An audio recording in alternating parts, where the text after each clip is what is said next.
जब पहली बार मुझे पता चला कि मुझे इस जॉब के लिए सिलेक्ट कर लिया गया है, मुझे तो यकीन ही नहीं हुआ। अरे वाह, लाइफ में पहली बार किस्मत ने मेरा साथ दिया। मैं जैसा चाहता था बिल्कुल वैसी ही जॉब मुझे मिल गई थी। मुझे शुरू से ही अकेले में रहना पसंद है। भीड़ भाड़, लोगों से घुलना मिलना मुझे हमेशा से ही नहीं पसंद है। उस दिन जब मैंने पेपर में ऐड देखी, फॉरेस्ट डिपार्टमेंट की ऐड थी। वो लोग जंगल में लगे निगरानी रखने वाले टावर्स के लिए रेंजर्स हायर कर रहे थे। शायद काम बस इतना था कि उस बड़े से टावर में बैठकर पूरे जंगल पर नज़र रखनी थी कि जंगल में कहीं आग तो नहीं लगी है। मैंने जब उस ऐड को पढ़ा तो मेरा तो खुशी के मारे ठिकाना ही नहीं रहा। इससे पहले मैं एक रेस्टोरेंट में नाइट शिफ्ट में काम करता था, लेकिन वो काम मुझे बिल्कुल पसंद नहीं है कि मैंने देखते ही जॉब के लिए अप्लाई कर दिया। मैं दुआ कर रहा था कि काश मेरी जॉब लग जाए तो बस लाइफ सेट हो जाएगी। और जैसा मैंने बताया, ज़िंदगी में पहली बार किस्मत ने मेरा साथ दिया, या शायद नहीं, मुझे इस जॉब के लिए सिलेक्ट कर लिया गया। ड्यूटी पर भेजने से पहले मुझे 1 हफ्ते की ट्रेनिंग भी दी गई, लेकिन वो ट्रेनिंग उनके बेस में ही मैंने दिया था। ट्रेनिंग के दौरान उन्होंने मुझे जॉब की डिटेल्स बताए, कैसे रेडियो फ़ोन वगैरह यूज करना है और भी बहुत कुछ। मैं बहुत एक्साइटेड था। और फिर वो दिन आ गया, मेरी जॉब का पहला दिन। मैं एक दूसरे रेंजर के साथ जंगल में उस टावर के नीचे पहुंचा जिसके ऊपर मुझे ड्यूटी करनी थी। जंगल के बीच इतने बड़े टावर के नीचे खड़ा होकर उसे देखना बहुत अच्छी फीलिंग थी। फिर मैंने उस पे लगी लोहे की सीढ़ी से टावर के ऊपर चढ़ना शुरू किया, लेकिन उस वक्त सच बताऊं तो मेरी सारी एक्साइटमेंट गायब हो गई थी। वो टावर बहुत ऊंचा था और मुझे ऊंचाई से डर लगता था। इसी तरह एक एक कदम रखता हुआ मैं उस टावर के ऊपर पहुंचा और ऊपर बनी कैबिन का दरवाजा खोल के कैबिन के अंदर गया। कैबिन में पहुंच जाने के बाद मुझे बहुत अच्छा महसूस हो रहा था। फिर मैंने कैबिन का मेन गेट खोला और अंदर रूम में गया। रूम के अंदर का नज़ारा देख के मेरी आंखें जैसी बिल्कुल चौंधिया गईं। वो एक छोटे से लग्जरी फ्लैट जैसा था। उसमें एक रेफ्रिजरेटर, अलमारी और एक टेबल रखी थी। टेबल पर जंगल का एक बड़ा सा मैप लगा था, साथ में एक सिंगल बेड भी लगा था। कैबिन के चारों तरफ खिड़कियां थीं, जिन पर बड़े बड़े शीशे लगे थे, जिससे कि अंदर खड़े खड़े ही जंगल के चारों तरफ देखा जा सकता था। सच में बहुत ही खूबसूरत नज़ारा था। मैं कई कई किलोमीटर दूर तक फैला जंगल और पहाड़ियों को देख सकता था। वो नज़ारा देख के मेरी फोटोग्राफर बनने की छुपी चाहत फिर से जाग उठी। मैं मन ही मन सोच रहा था कि यहाँ से कितनी सारी खूबसूरत फोटोज खींच सकता हूँ। दूसरा रेंजर भी मेरे पीछे पीछे ऊपर पहुँच गया। उसने मुझे बताया कि यहाँ हम 24-24 घंटों की शिफ्ट करते हैं, इसलिए हो सकता है शिफ्ट के बीच में तुम्हें नींद आ जाए। तुम सो तो सकते हो, लेकिन अलार्म लगाकर ही सोना, क्योंकि रात में तुम्हें हर 1 घंटे में कम से कम एक बार उठकर जंगल पर नजर रखनी होगी और चेक करना होगा कि कहीं आग तो नहीं लगी है। दिन में तुम्हें हर आधे घंटे में ऐसा करना है। कैबिन में ही एक रेडियो फोन लगा है, अगर बाय चांस कोई इमरजेंसी हो तो तुम इससे कॉल कर सकते हो। यहाँ एक फ़ोन और लगा है जिसकी लाइन सीधा फायर डिपार्टमेंट से जुड़ी है। अगर किसी भी समय तुम्हें जंगल में आग लगी दिखाई दे तो तुरंत फायर डिपार्टमेंट को कॉल कर देना। हाँ हाँ ठीक है, मैं मन ही मन सोच रहा था, ये सब तो मुझे ट्रेनिंग में पहले ही बताया जा चुका है, क्यों ये मेरा सर खा रहा है। मैंने सोचा यहाँ पे आराम से बैठकर खूब मस्ती करूँगा, फोटो खींचूंगा, बुक्स पढ़ूंगा, अब तो ज़िंदगी आराम से कट जाएगी। मुझे अंदाज़ा ही नहीं था कि मेरा ये हसीन सपना इतनी बुरी तरह से टूटने वाला है। फिर वो रेंजर बोला कि तुम सबसे पहले ये रूल बुक ज़रूर पढ़ लेना, इसको पढ़ना बहुत ज़रूरी है। मैंने कहा ठीक है, आप टेंशन ना लो, मैं इसे अच्छे से पढ़ लूँगा। फिर वो नीचे जाने लगा, लेकिन जाते जाते वो फिर से बोला, चाहे कुछ भी हो जाए, शिफ्ट खत्म होने से पहले तुमको इस टावर से नीचे नहीं उतरना है। उसने ये बात बिल्कुल सीरियस टोन में कही थी। मैंने कहा ठीक है, मैं समझ गया। फिर हम दोनों नीचे उतर गए। मुझे कार से राशन वगैरह का सामान लेकर आना था जो मुझे ऑफिस से मिला था। नीचे पहुंचकर वो अपनी जीप में बैठा और वहां से जाने लगा, लेकिन जाते हुए वो मेरी तरफ देख के कुछ कहते कहते रुक गया। शायद वो मुझे कुछ कहना चाहता था, लेकिन फिर वो जीप में बैठा और चुपचाप दरवाजा बंद करके मुझे बाय बोल के वहां से चला गया। अब मैं वहां बिल्कुल अकेला था, बीच जंगल में उस ऊंचे टावर के नीचे खड़ा हुआ। सामान बहुत ज्यादा था और मैं ज़्यादा सामान लेकर सीढ़ियों पर चढ़ नहीं सकता था, इसीलिए सारा सामान ऊपर पहुंचाने में मुझे 2 चक्कर लग गए हैं। घर में राशन लाने के लिए हमें इतना नहीं सोचना पड़ता, लेकिन यहाँ जंगल के बीच अकेले आपको कब किस चीज़ जरूरत पड़ जाए आपको नहीं पता, इसीलिए मैं एक भी चीज़ कार में नहीं छोड़ना चाहता था। मैं सारा सामान ऊपर ले आया। दूसरी ट्रिप में जब सामान का बॉक्स लेकर सबसे ऊपर वाली सीढ़ी पर पहुंचा तो अचानक से मेरा पैर फिसला। एक हाथ में बॉक्स और दूसरे से मैंने किसी तरह सीढ़ी को पकड़ा और अपने आप को गिरने से बचाया। एक बार के लिए तो जान मेरी हालत में ही आ गई थी। ये काम इतना भी आसान नहीं था जितना मैं सोच रहा था। आखिर में सारा सामान ऊपर पहुंचाने के बाद मैं बेड पर जाके धड़ाम से लेट गया। बहुत थक गया था, शाम होने लगी थी। बेड पर पड़े पड़े मेरी आंख लगने ही वाली थी कि तभी मुझे साइड में लगे रेडियो फोन से एक अजीब स्टैटिक की आवाज आई। हेलो, मैंने कहा, लेकिन कोई जवाब नहीं आया। मुझे लगा शायद ये दूसरे रेंजर का इशारा होगा, ये बताने के लिए कि चेक करने का टाइम हो गया है। मुझे लगा था मुझे लेटे हुए बस 15 से 20 मिनट हुए होंगे। मैंने जल्दी से घड़ी में टाइम देखा तो देखा कि दूसरे रेंजर को गए 1 घंटा हो चुका था। थके हारे पड़े पड़े टाइम का अंदाजा ही नहीं हुआ। मैं बेड से उठा और कमरे में घूमकर जंगल के चारों तरफ देखने लगा। दूर दूर तक कोई धुआं नजर नहीं आ रहा था। दिल में एक अजीब सी खुशी हो रही थी कि मुझे इतना आसान काम मिल गया है। फिर मैं उन बॉक्सेस से सामान निकालकर सेट करने लगा। फूड के कई सारे पैकेट थे जिनसे मैं 3 से 4 दिन आराम से निकाल सकता था। जब तक मैंने सारा सामान सेट किया तब तक अगले चेक का टाइम हो गया था। अब दिन ढलने लगा था तो मैंने अपना कैमरा उठाया और ढलते हुए सूरज की कुछ फोटोज लेने लगा। सोच रहा था कि जल्दी से बस घर पहुंचकर इन फोटोज को सोशल मीडिया पर अपलोड करूंगा। इसी बीच मेरी नज़र कमरे के एक कोने में पड़ी जहां पे स्टूल रखी थी। उस स्टूल के ऊपर एक बुक रखी थी। अभी तक मेरी नज़र उस पे नहीं पड़ी थी। मैं उस बुक को उठा के लाया और चेयर पर बैठकर पढ़ने लगा। वो एक मैनुअल थी जिसमें कुछ स्टैंडर्ड रूल्स वगैरह लिखे थे। मैंने उसके पेज पढ़े तो उन पे वही सब लिखा था जो मुझे ट्रेनिंग में बताया गया था। सब बोरिंग सी बातें, उनको पढ़ने की कोई ज़रूरत नहीं थी। मैंने वहीं चेयर पर बैठे बैठे ही उसको स्टूल पर उछाल दिया, लेकिन तभी उस मैनुअल से एक पेपर उड़ता हुआ बाहर निकलकर गिर गया। मैंने उस पेपर को उठाया तो उस पे लिखा था इस जॉब के असली रूल्स ये क्या बला है। मैंने आगे पढ़ा तो उसमें कुछ रूल्स लिखे थे। रूल नंबर 1, चाहे कुछ भी हो, कुछ भी, तुम्हें इस टावर से नीचे नहीं उतरना है जब तक कि तुम्हारी शिफ्ट खत्म ना हो जाए। रूल नंबर 2, रात 2 से 3 बजे के बीच कैबिन की सारी लाइट्स ऑफ करनी है। रूल नंबर 3, अगर इस बीच तुमको कोई रेडियो कॉल या फोन कॉल आए तो उठाना मत। रूल नंबर 4, 2 से 3 के बीच अगर कोई कैबिन का दरवाजा खटखटाए बोल कर भी दरवाजा मत खोलना, बोल देना कि वो दिन निकलने के बाद आए। रूल नंबर 5, अगर तुम्हें कोई चमकती चीज उड़ती हुई टावर की तरफ आती दिखाई दे तो उसकी तरफ मत देखना, अपनी आंखें बंद करके 50 तक गिनती गिनना। अगर इसके बाद भी वो दिखाई दे तो फिर से आंख बंद करके 50 तक गिनती गिनना। रूल नंबर 6, अगर तुम्हें टावर के चारों तरफ जानवर खड़े दिखाई दे तो नीचे चेक करने मत जाना, बस 2 बार हवा में अपनी फ्लेयर गन चलाना और भाग के बाथरूम में छिप जाना और अपनी सलामती की दुआ करना। रूल्स पढ़ने के बाद मैं उस लिस्ट को 2 मिनट तक घूरता रहा। ये कैसा मजाक है? लगता है ये लोग मुझे नया समझकर मेरे साथ मजाक कर रहे हैं। रात के 2-3 बजे कौन आएगा यहाँ कैबिन का दरवाजा खटखटाने? मैंने ज्यादा ध्यान नहीं दिया और उस पेपर को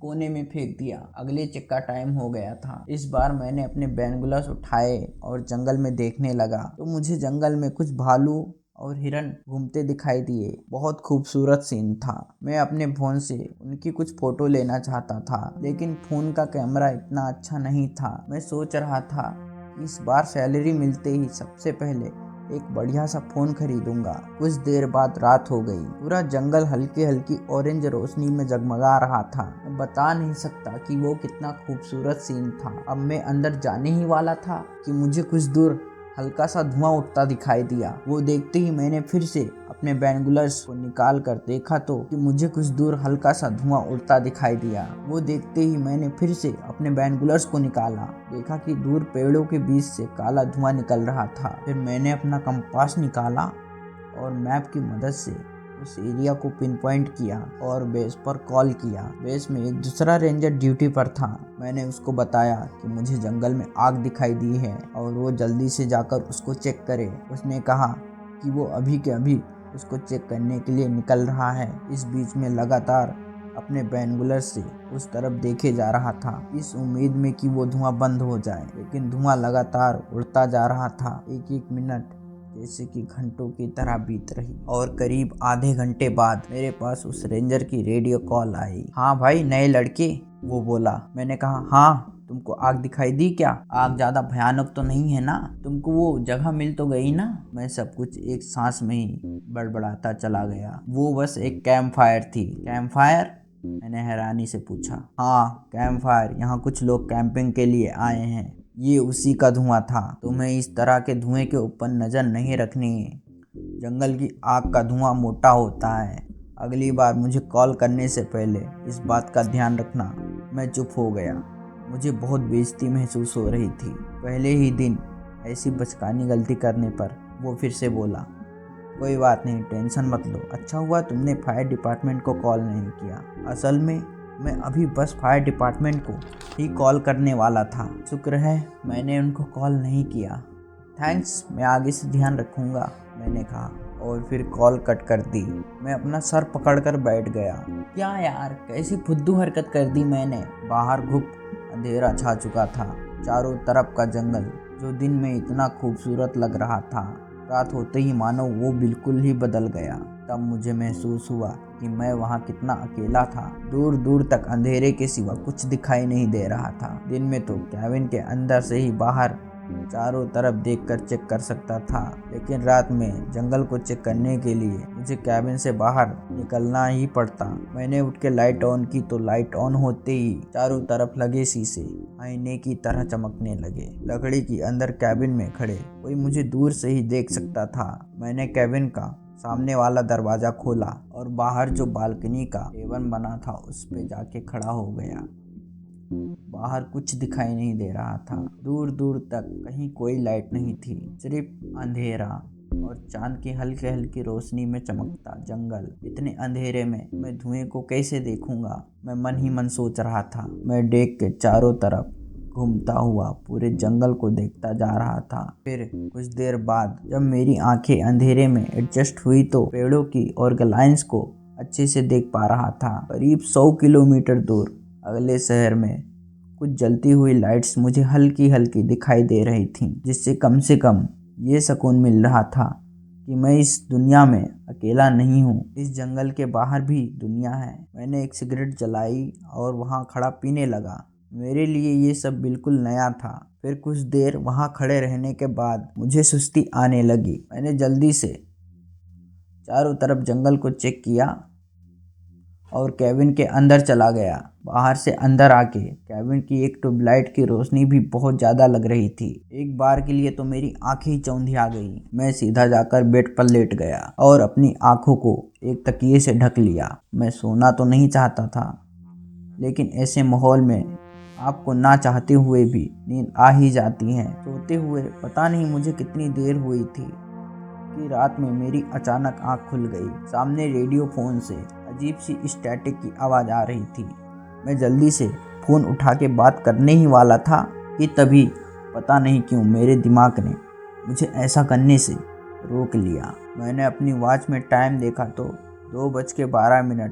वो देख के एक बार के लिए तो मेरी सांस ही रुक गई। वो टाइम देख के सबसे पहला ख्याल जो मेरे दिमाग में आया वो था वो रूल्स। उन रूल्स में लिखा था कि 2 से 3 बजे के बीच में कैबिन की लाइट बंद होनी चाहिए। मैं फटाक से उठा और कैबिन की लाइट ऑफ कर दी, लेकिन लाइट बंद करते ही कसम से मुझे शीशे के दूसरी साइड में कोई खड़ा दिखाई दिया। वो बस मुझे एक झलक दिखा था और फिर वहाँ से गायब हो गया। मेरी तो जैसे जान ही निकल गई। मैं ज़्यादा कुछ सोच पाता इससे पहले ही उस रेडियो फ़ोन पर फिर से स्टैटिक की आवाज़ आई। बहुत ही हल्की हल्की किसी के बोलने की आवाज़ आ रही थी, लेकिन कुछ समझ नहीं आ रहा था। वो आवाज़ कुछ सेकंड के लिए आई और फिर बंद हो गई। मैं सोच रहा था अगर ये कॉल फिर से आई तो पक्का उससे बात करूँगा, जैसा मैंने सोचा था। 5 मिनट बाद वही हल्की हल्की स्टैटिक की आवाज़ आने लगी, लेकिन ये आवाज़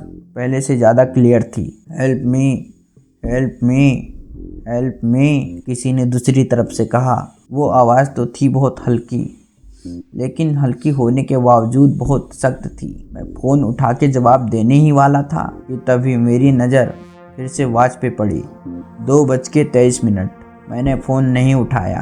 अरे ये क्या कर रहा है डरपोक इंसान, फ़ोन उठाकर बात कर, कोई हेल्प मांग रहा है। मेरे दिमाग से एक आवाज़ आई, लेकिन उन रूल्स का क्या जो मैंने उन लिस्ट में पढ़े थे। अगर वो रूल सच में असली हुए तो 2 से 3 के बीच लाइट जलाकर एक रूल तो मैं पहले ही तोड़ चुका था। लेकिन रूल टूटने से क्या होगा। मैं वहाँ अंधेरे में बैठे बैठे बस यही सब सोचे जा रहा था कि तभी रेडियो फ़ोन पर फिर से आवाज़ आई, हेल्प मी, कोई है यहाँ, मुझे तुम्हारी हेल्प चाहिए। इस बार ये आवाज़ तेज और बिल्कुल साफ साफ आई थी। आवाज़ से लग रहा था कि जैसे वो किसी मुसीबत में है। वो जो कोई भी था मुसीबत में था और उसकी मदद करना मेरा फ़र्ज़ था।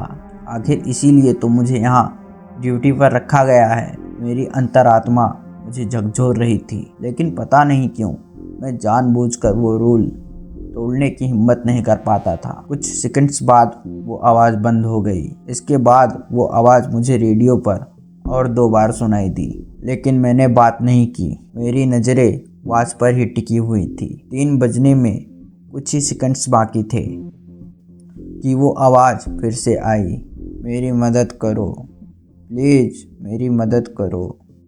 और 3 बजते ही मैंने रेडियो फ़ोन उठा लिया। हेलो, कहाँ से बोल रहे हो आप? क्या हुआ है आपको? आप मुझे अपनी लोकेशन बताइए। मैंने कहा, कौन बोल रहा है? दूसरी तरफ से आवाज़ आई।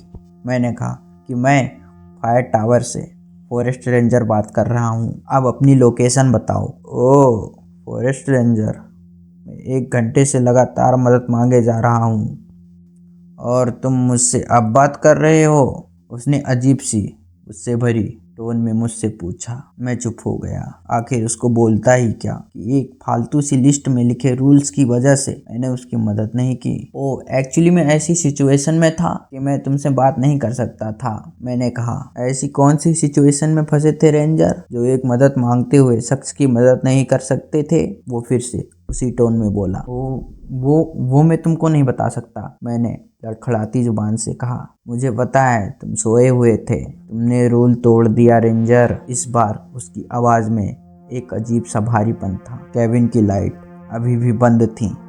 अचानक से मुझे बहुत तेज डर लगने लगा। मैंने जल्दी से लाइट ऑन कर दी। लाइट ऑन करके मैं बाहर देखने लगा कि शायद कोई मुझे खड़ा दिखाई दे जाए। कितनी भी कोशिश कर लो रेंजर, मुझे नहीं देख पाओगे। फिर से आवाज़ आई। 3 बज चुके हैं, डरते डरते कहा। अब तुम मेरा कुछ नहीं कर सकते। तुम्हारी बात सही है, 3 बज चुके हैं, मैं तुम्हारा कुछ नहीं बिगाड़ सकता था। अगर तुमने रूल नहीं तोड़े होते तो। रूल? कौन से रूल? मुझे किसी रूल के बारे में नहीं पता।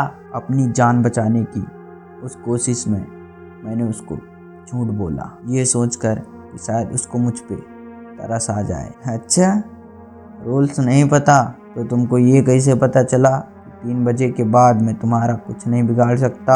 अब मेरे पास कोई जवाब नहीं था। मेरा झूठ पकड़ा गया। सिट, क्या चाहते हो तुम मुझसे? मैंने डायरेक्ट उससे पूछा। हमें भूख लगी है, वो बोला, लेकिन इस बार उसकी आवाज़ ऐसी थी कि जैसे बहुत सारे लोग साथ में बोल रहे हैं। तुम खुद टावर से नीचे आ जाओगे तो तुम्हारे लिए बेहतर होगा, हम नीचे ही खड़े हैं, उसने धमकी भरे लहजे में मुझसे कहा। उसकी बातें सुन के मेरी टांगें रबड़ की तरह कांपने लगी। मैं जल्दी से दरवाज़ा खोलकर बाहर डेट पर गया और नीचे देखा कि बहुत सारे जानवर टावर के नीचे गोला बनाकर खड़े हैं और वो सबके सब ऊपर मेरी तरफ देख रहे थे। वो देख के मेरी तो जैसे जान ही निकल गई। मैं जल्दी से दरवाज़ा बंद करके अंदर आ गया। अब मैं क्या करूं? ये कहाँ फंस गया मैं? मैंने जल्दी से फ़ोन उठाया और अपने बेस पर कॉल किया, लेकिन फ़ोन में डायल टोन ही नहीं थी। अपना मोबाइल फ़ोन निकाला तो उसमें भी सिग्नल्स नहीं थे। सिट, मैंने लंबी सांस ली और अपने दिमाग को शांत किया। ऐसे घबराने से कुछ नहीं होने वाला। मैं उस पूरी सिचुएशन को एनालाइज करने लगा कि मुझे कुछ रूल्स दिए गए थे जिन्हें तोड़ना नहीं था, लेकिन मुझसे कुछ रूल्स टूट गए। अब पता नहीं कौन सनकी आदमी मुझे फ़ोन करके धमकी दे रहा है। टावर के नीचे बहुत सारे जानवर खड़े हैं शायद मैं ज़रूरत से ज़्यादा डर रहा हूँ। आखिर मुझसे पहले भी तो लोग इस टावर में जॉब करते आए हैं, तो जब वो कर सकते हैं तो मैं भी कर सकता हूँ। मैं ये सब सोच ही रहा था कि तभी मुझे आसमान में कुछ बड़ा सा प्लेन जैसा कुछ दिखाई दिया और वो सीधा मेरी तरफ आ रहा था तेजी से। ओह शिट, ये क्या है? वो सीधा टावर से टकराने वाला था। मैं बचने के लिए जल्दी से बेड के नीचे दुबक गया और आंख बंद करके अपने मरने का वेट करने लगा। हे ऊपर वाले, बस आज बचा ले, आज के बाद कोई गलत काम नहीं करूँगा। मैं मन ही मन बस यही बोले जा रहा था। देखते ही देखते सेकंड्स मिनटों में बदल गए। कुछ नहीं हुआ, मैं नहीं मरा। मैंने बेड के नीचे से हल्का सा सर निकाल कर बाहर देखा तो वो जलता हुआ प्लेन गायब हो चुका था। लगता है अभी मरने का समय नहीं हुआ है। ये सब चल क्या रहा है? कहीं ये कोई मजाक तो नहीं? एक नए एम्प्लॉय को पहले दिन डराने के लिए, लेकिन ये फ्रैंक नहीं हो सकता था। वो रेडियो कॉल, हवा में उड़ता जलता प्लेन, टावर के नीचे इतने सारे जानवर। नहीं, ये कोई प्रैंक नहीं हो सकता था। यहाँ कुछ और ही चल रहा था। वो रूल्स कोई मजाक नहीं है।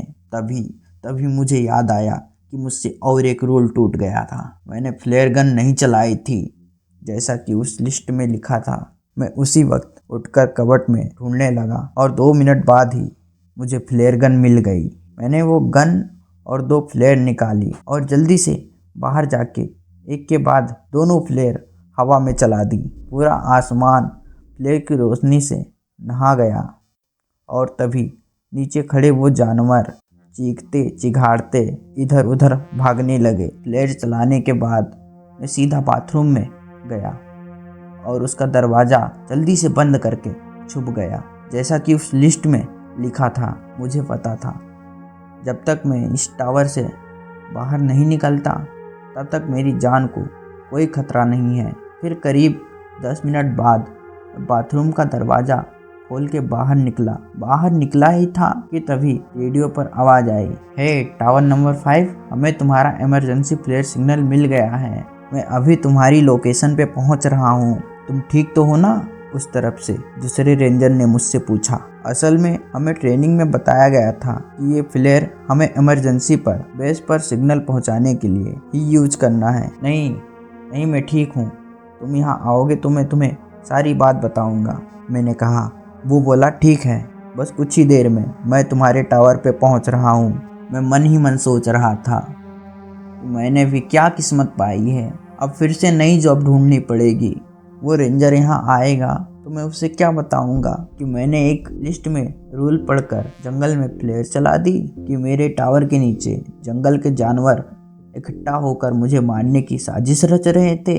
कौन यकीन करेगा मेरी बात पर? मुझे तुरंत इस जॉब से निकाल दिया जाएगा। मैंने सोचा इससे अच्छा होगा कि मैं उसे खुद कॉल करके बोल देता हूँ कि उसको यहाँ आने की कोई ज़रूरत नहीं है। लेकिन तभी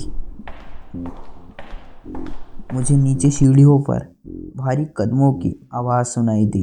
क्या वो रेंजर इतनी जल्दी यहाँ पहुँच गया? कहीं वो उड़ के तो नहीं आया? मुझे बड़ी हैरानी हुई। मैंने रेडियो फ़ोन उठाया और उस रेंजर को कॉल करते हुए केबिन का दरवाज़ा खोलने के लिए आगे बढ़ने लगा। अरे बड़ी जल्दी पहुँच गए तुम तो, मैंने फ़ोन पे कहा। क्या बात कर रहे हो? मैं तो अभी रास्ते में ही हूँ, मुझे कम से कम 15-20 मिनट लगेंगे, वो बोला। उसकी ये बात मुझे किसी हथौड़े की तरह आके लगी। मैं बस उस दरवाजे की कुंडी खोलने ही वाला था। मैंने एक झटके से अपना हाथ पीछे कर लिया। किस तरफ से आ रहे हो? मैंने पूछा। वो बोला, साउथ वेस्ट डायरेक्शन से। तो मैंने जल्दी से जाके शीशे के पास देखा तो सही में जीप की 2 हेडलाइट्स जलती दिखाई दे रही थी। अभी अचानक रेडियो पर उस रेंजर की आवाज़ बदल गई। पिछली कॉल पे ध्यान मत दो, मैं टावर पे पहुंच गया हूँ, दरवाज़ा खोलो, उसने कहा। कि मैं नीचे दरवाजे की तरफ देखने लगा।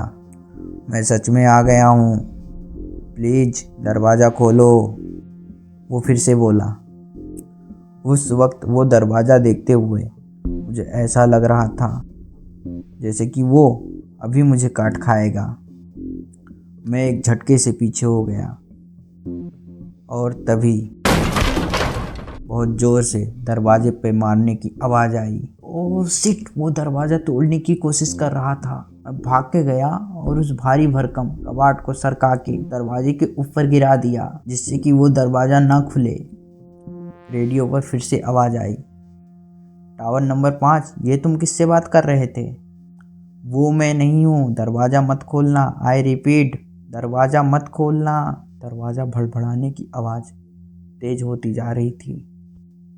पूरा कैबिन हिल रहा था। मैं जानता था कि ये दरवाज़ा ज़्यादा देर तक ये सब नहीं झेल पाएगा।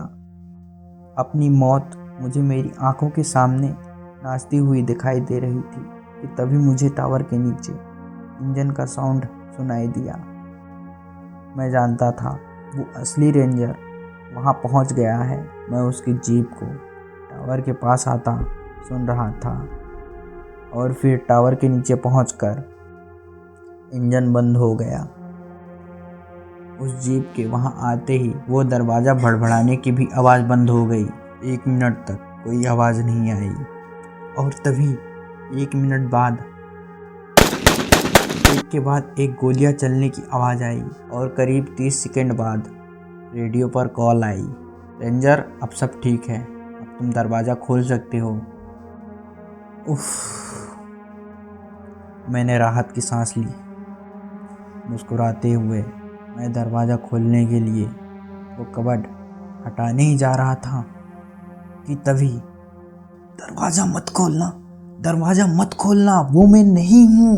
मुझे एक दर्द में करहाती आवाज़ सुनाई दी और उसके अगले ही पल एक तेज दिल दहला देने वाली चीख गूंज उठी। मुझे पता था उस बेचारे रेंजर के साथ कुछ बहुत बुरा हो रहा था, लेकिन मैं चाह के भी कुछ नहीं कर सकता था। मैं बस चुपचाप चूहे की तरह कोने में दुबका था। उसकी तेज चीखें मेरा दिमाग फाड़े जा रही थी। पता नहीं वो कौन सा शैतान था जो उसके शरीर के चिथड़े किए जा रहा था। और फिर करीब 2 मिनट बाद सब कुछ शांत हो गया। मैं पसीना पसीना हो गया था। दिल की धड़कन तेज हो गई थी। लग रहा था जैसे कि अभी हार्ट अटैक आ जाएगा। और फिर ऐसे ही कोने में दुबके दुबके मेरी आंखों के आगे अंधेरा छा गया। फिर जब आंख खुली तो देखा मेरे चारों तरफ पुलिस और कई फॉरेस्ट रेंजर खड़े थे। उनको देख के मैं एक झटके से पीछे हो गया। डरो नहीं, हम तुम्हारे साथ हैं, उनमें से एक बोला। मैं उन सबको ऐसे देख रहा था कि जैसे वो सब मुझे खा ही जाएंगे। तुमको चोट तो नहीं लगी? उनमें से एक ने पूछा। मैंने खिड़की से बाहर देखा तो दिन निकल चुका था। मुझे याद आया कि रात में मेरे साथ क्या क्या हुआ था। वो सब हमारी डिपार्टमेंट के ही लोग थे। मैंने राहत की सांस ली। नहीं, मुझे कोई चोट नहीं लगी, मैंने कहा। क्या तुम बता सकते हो यहाँ रात में क्या हुआ था? एक पुलिस वाला बोला। मैंने कुछ सेकंड्स उसके चेहरे की तरफ देखा। फिर नहीं, क्या मैं अब अपने घर जा सकता हूँ? मैंने कहा। वो सब हैरानी से मेरी तरफ देख रहे थे। शायद उनको गुस्सा था कि मैंने उनकी बात का जवाब नहीं दिया। लेकिन मैं बस उस जगह से दूर चले जाना चाहता था। क्या ये ड्राइविंग कर पाएगा? उनमें से एक पुलिस ने साइड में खड़ी एक नर्स से पूछा। तो उस नर्स ने मेरा बीपी, हार्ट और लंग्स वगैरह चेक किया बेसिकली। फिर बोला, बेसिकली ये ठीक है। चीफ रेंजर ने मेरी तरफ देखा और फिर बोला, ठीक है, जाना ही चाहते हो तो जाओ, लेकिन कल मैं तुमसे इस बारे में बात करना चाहता हूँ।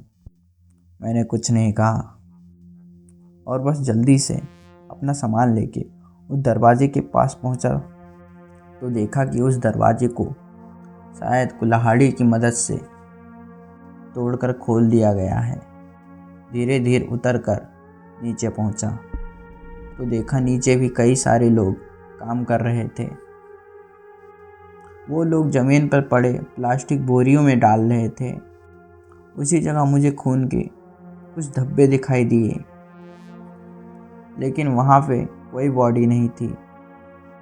ना किसी इंसान की, ना किसी जानवर की। मैंने देखा कि वो खून के निशान सीधा वहाँ से होते हुए जंगल में जा रहे थे। मैं उसी वक्त जल्दी से अपनी कार में गया और वहाँ से भाग निकला। मैं फुल स्पीड में कार चला रहा था और फिर करीब 15 मिनट बाद मैं जैसे ही जंगल के कच्चे रास्ते से निकलकर पक्की रोड पर पहुंचा कि तभी एक हिरन न जाने कहां से मेरे सामने आके खड़ा हो गया। मैंने एक झटके से ब्रेक लगाई। मेरी कार बस उससे टकराने ही वाली थी, लेकिन वो अपनी जगह से हिला तक नहीं, बस वहीं खड़ा मेरी तरफ घूरता रहा।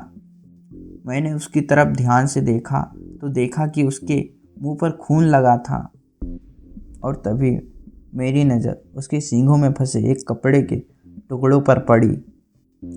वो कपड़ा फॉरेस्ट रेंजर की यूनिफॉर्म का था।